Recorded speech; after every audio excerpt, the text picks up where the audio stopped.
Yes, KCR అప్పు చేసిండు. మీ పాలమూరు రంగారెడ్డి ప్రాజెక్టులో 14 లక్షల ఎకరాలకు నీళ్ళు ఇచ్చే 90% పనులు పూర్తి చేసిండు కేసీఆర్. మీ నార్లాపూర్ రిజర్వాయర్ పూర్తి కాలే, మీ ఏదుల కాలే, ఒట్టెం కాలే, కరివెన కాలే, ఉదండాపూర్ కాలే. ఒక కాలువలు దవి నీళ్లు దేవాలి గంతే, 10% మిగిలింది గంతే పని.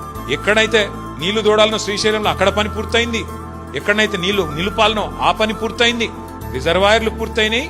ఎక్కడైతే నీళ్లు తోడాలనో శ్రీశైలంలో ఆ పని కూడా పూర్తయింది, మోటార్లు కూడా పెట్టినాం. మొదటి పంపు ఆన్ కూడా చేసిండు కేసీఆర్, నీళ్లు చూపెట్టిండు. మీకు ఉన్న పెండింగ్ ప్రాజెక్టులు పూర్తి చేసిండు. మీ జిల్లాలో 8 లక్షల ఎకరాలకు నీళ్లు ఇచ్చిండు.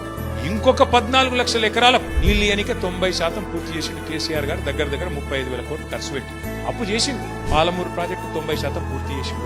నువ్వు 2.5 ఏళ్ళ మరి అది పూర్తి చేయవస్తలేదా? 2.5 ఏళ్ళు అయితే ఏం పాలమూరు బిడ్డవు మరి నువ్వు? పాలమూరు బిడ్డ అంటే ఆయన ఉద్దేశం చూడండి. మీరు 90% పని పూర్తి అయిపోయి 6 నెలల మిగతా పూర్తి చేయొచ్చు. అది పూర్తి అయితే ఏమైతుంది? కేసీఆర్ చేసిండంటారు. ఆ రిజర్వాయర్లని కేసీఆర్ ఉన్నప్పుడే కట్టిండంటారు. ఆయన ఏమనుకుంటున్నాడు? ఆఖరికి చేస్తే మా పాలమూరులోకి మలవై నేను చెప్తా, కలవకుర్తి పోయి నేనే చేసిన మొత్తం కేసీఆర్ ఇడిచిపెట్టిపోయి నేను చెప్తా, నమ్ముతారు. కనబడతలేదా అందరికీ?